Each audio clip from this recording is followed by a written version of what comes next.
아무것도 하지 않으면서 생각만으로만 간절히 원하고 있으면 과연 우주가 소원을 이루어줄까? 절대 그런 일은 없어. 과정이 없는 결과는 신도 만들지 못해. 결과는 원인으로부터 시작되는 거야. 그리고 여러 조건이 맞아떨어지면서 자연스럽게 결과의 모습이 갖춰지게 되는 거야. 그러니 결과를 만들려고 하지 말고 원인을 만들려고 해봐. 왜 이따위로 되는 일이 없는 거야? 하고 백날 신경질을 부려봤자 소용없어. 대부분의 사람들은 현실이 부당하다고 생각하면서 남 탓하기에 바빠. 자신과는 상관없이 일어난 일이라고 책임을 부인하려고 하지. 이러한 태도는 나 홀로 인과의 법칙을 벗어나 신이 되겠노라고 억지를 부리는 것이나 다름없어. 너의 기도가 이루어지지 않는 이유는 여기에 있어.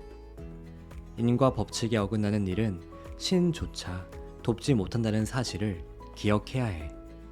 맨입으로 현실 창조의 기적이 일어나기를 기다리고만 있어서는 절대로 안 돼. 결과를 얻기 위해서는 현실 속에서 물리적인 환경과 합당한 조건을 만들어내는 기본적인 행동을 취해야만 하지.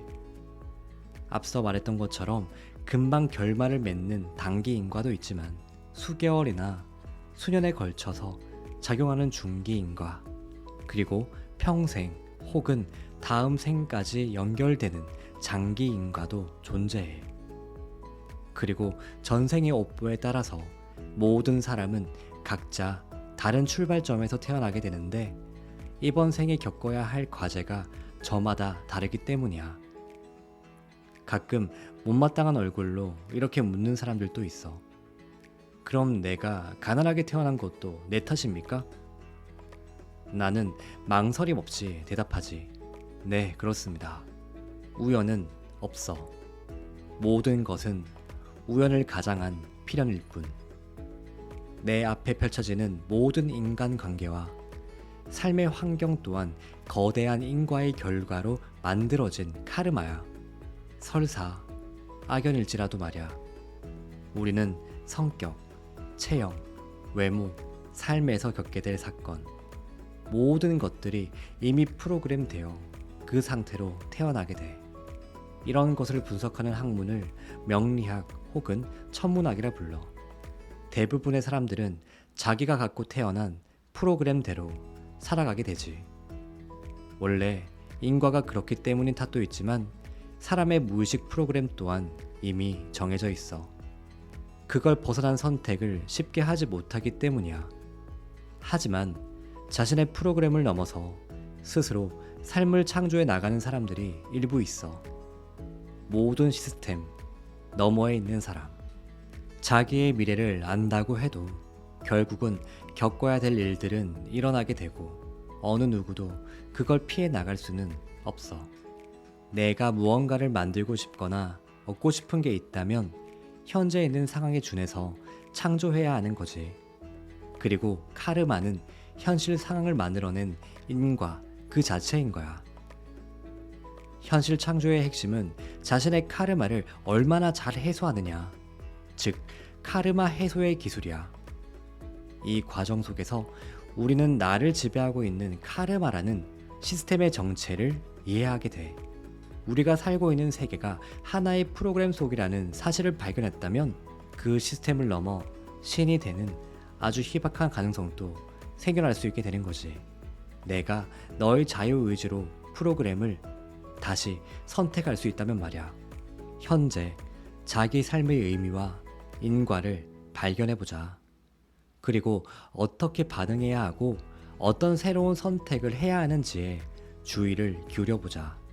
현재 자신의 문제를 파악하고 해결하는 데 집중한다면 그것이 또 다른 원인이 되어 미래의 긍정적인 결과를 만들어낼 거야. 삶을 있는 그대로 받아들인다는 것은 매우 중요한 부분이야. 대부분의 불만은 받아들이지 못하는 삶의 거부로부터 비롯되지. 하지만 모든 원인이 나로부터 비롯되었다는 사실을 인정하고 나면 삶의 관점이 바뀌게 될 거야. 결자 해지. 모든 일은 일으킨 사람만이 해결할 수 있기 때문이야.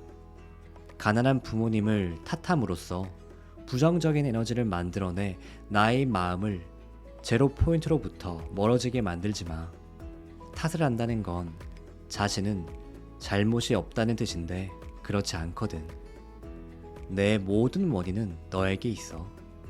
이 삶은 우리에게 맞춤형으로 펼쳐지는 세계이기 때문이야. 또한 실제로 가난한 부모 밑에서 태어나서 그 가난을 낱낱이 경험하며 괴로워하는 사람도 있고, 그 속에서도 스트레스를 받지 않고 타산지석으로 삼아 더 열심히 잘 살아가는 사람도 있지. 인과에 의해 펼쳐지는 삶을 어떻게 받아들이냐에 따른 마음가짐에 따라 달라지는 거야. 마음가짐은 우리의 선택의 영역이야. 우리는 늘 현상에 대해 반응을 하게 되는데 그 반응을 일으키는 주체가 나이기 때문이야. 현실을 창조하는데 가장 중요한 건 내 삶을 스스로 어떻게 인식하고 어떤 마음을 먹으며 어떻게 바라볼 것인가 하는 거야. 또한 그런 가정에 태어나기로 선택한 주체가 본인임을 인정하고 담담하게 제로 포인트에 머물면서 왜 이런 일이 발생했을까 질문할 수 있다면 삶의 인과관계를 이해하게 되고 문제를 풀 수 있는 열쇠도 발견하게 될 거야. 이와 같이 보이지 않는 연결고리를 끊을 수 있어야 진정한 창조라고 할 수 있지. 현실 창조에서 한 가지 유의할 점은 카르마에 의한 문제처럼 느껴지는 상황들이 종종 등장한다는 점이야. 이러한 변수가 작용하기 때문에 때때로 상황이 우리가 원하는 대로 정해되지 않는 거지. 우리가 살아오면서 의식하지 못한 채 심어두었던 원인들이 예전에는 결과가 숨은 변수로 작용하게 되는데, 그중 어떤 것은 이번 생 이전부터 이어져 온 결과일 수도 있어. 우리가 무엇을 바라면 그 바람에 상응하는 정신 에너지가 일어나게 돼. 그리고 그 바람이 강렬해질수록 정신 에너지도 우주로 더 강력하게 퍼져나가 적절한 창조의 진료를 끌어당기게 되지. 그런데 이때 우리가 진동시킨 에너지는 현실 창조를 위해 반드시 먼저 해결되어야 할 인과관계도 함께 끌어당기게 돼. 그래서 현실 창조에 앞서 지금까지는 드러나지 않았던 새로운 문제가 튀어나오곤 하는 거야. 이게 바로 숨은 변수야. 숨은 변수는 방해물로 여겨지기 쉬워. 하지만 그것 또한 스스로 만들어낸 결과지. 만약 이 방해물의 등장에 분노하면서 자신이 선택한 결과임을 부정한다면 우리는 즉시 현실 창조와는 멀어지는 길로 들어서게 될 거야. 다시 시스템의 굴레 속에 갇히게 되는 거지. 기억해, 마음은 항상 제로 상태에 머물러 있어야 한다는 걸.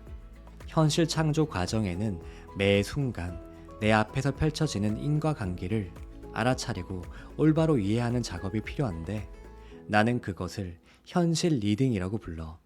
현실 리딩은 눈에 보이지 않는 숨은 변수를 찾아내어 그 의미를 올바로 이해함으로써 제로 포인트로 돌아가게 하는 작업이야. 현실 리딩을 통해 숨은 변수를 풀어내면 눈앞에 벌어졌던 갈등들은 마법처럼 사라지게 되지.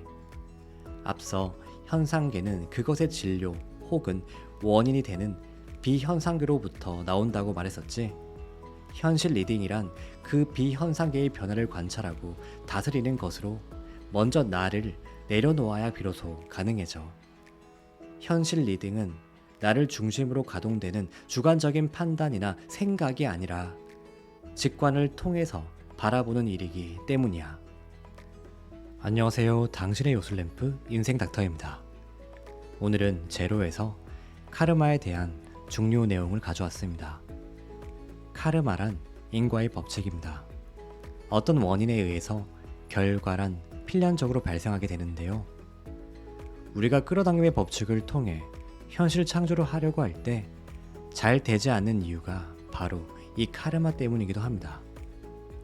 여러분이 살면서 인식하지 못했던 원인들에 의해 특정 결과값이 만들어내게 되는데, 평소에는 잠잠하다가 우리가 원하는 것을 끌어당기는 에너지를 만들어낼 때 이 카르마도 같이 그것들을 끌어당기게 되어 우리에게 새로운 문제가 발생하게 됩니다. 끌어당김의 법칙을 하면 할수록 계속해서 장애물들이 생겨나게 되는 거죠. 이것을 해결할 방법으로 제로에서는 현실 리딩 방법을 추천합니다. 현실 리딩이란 매 순간 펼쳐지는 인과관계, 즉 카르마를 알아차리고 올바로 이해하는 작업이죠. 현실 리딩을 통해 새로운 문제들을 쉽게 풀어낼 수 있는데요. 현실 리딩은 그야말로 삶에서 일어나는 문제들의 근본적인 원인을 분석하는 것입니다. 지금부터 현실 리딩 하는 법을 자세히 알려드릴 테니 순서대로 꼭 생각해보는 시간을 가지셨으면 좋겠습니다. 첫 번째, 내가 문제라고 생각하는 현실은 무엇인가? 두 번째, 첫 번째와 같이 생각하는 원인은 무엇인가? 세 번째, 첫 번째에 대해서 내가 느끼는 감정은 무엇인가? 그리고 어떻게 반응하고 있을까?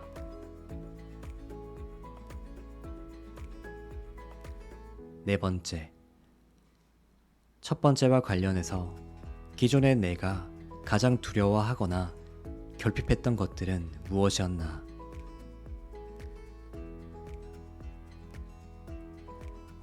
다섯 번째, 첫 번째의 원인이 만약 나에게 있다면 나의 어떤 점이 결과로서 이 상황을 만들어냈을까?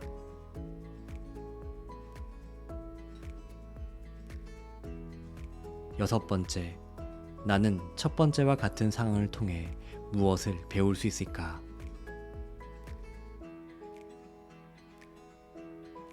일곱 번째, 첫 번째와 유사한 상황들이 기존에도 있었는가?